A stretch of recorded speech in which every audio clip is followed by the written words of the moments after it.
large screen that was displaying a chart of border crossings under my leadership.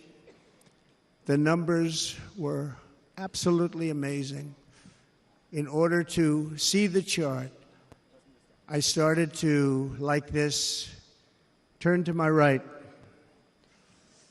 and was ready to begin a little bit further turn, which I'm very lucky I didn't do, when I heard a loud whizzing sound and felt something hit me really, really hard on my right ear.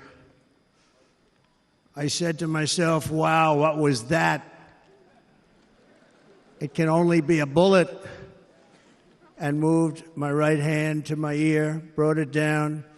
My hand was covered with blood, just absolutely blood all over the place.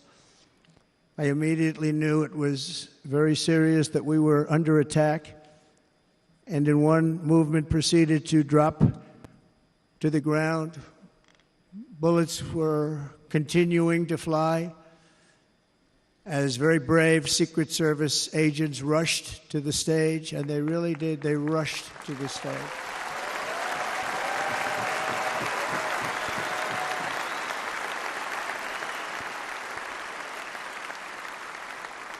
These are great people at great risk, I will tell you, and pounced on top of me so that I would be protected. There was blood pouring everywhere, and yet, in a certain way, I felt very safe because I had God on my side. I felt that.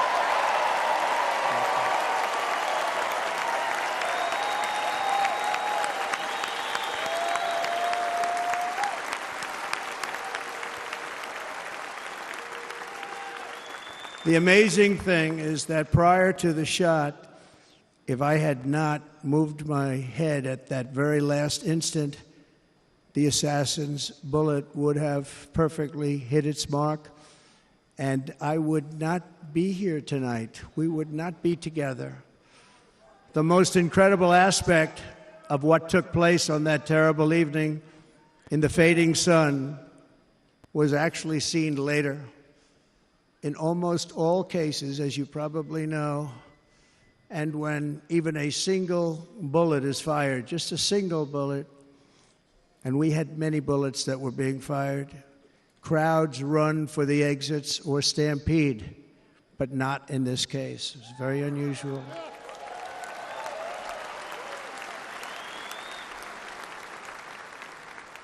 This massive crowd of tens of thousands of people stood by and didn't move an inch. In fact, many of them bravely but automatically stood up looking for where the sniper would be. They knew immediately it was a sniper. And then began pointing at him. You can see that if you look at the group behind me. That was just a small group compared to what was in front.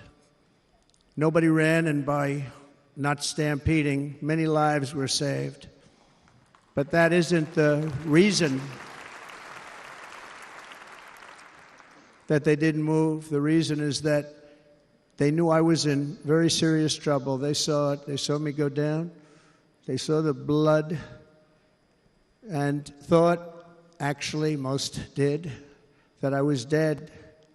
They knew it was a shot to the head. They saw the blood.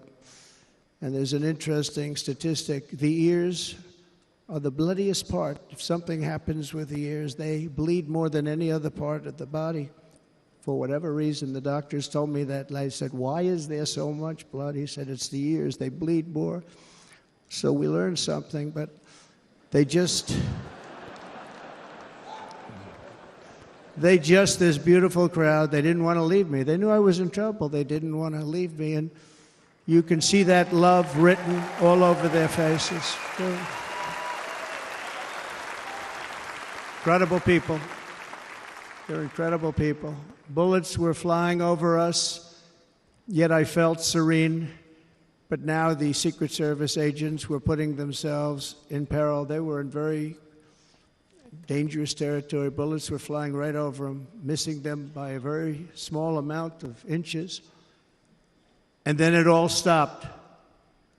our Secret Service sniper, from a much greater distance and with only one bullet used, took the assassin's life, took him out.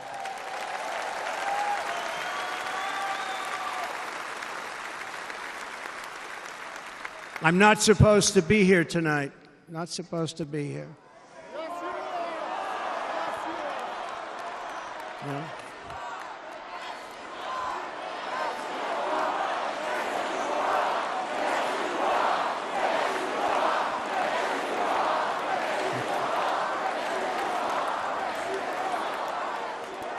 Thank you. But I'm not. And I'll tell you, I stand before you in this arena only by the grace of Almighty God.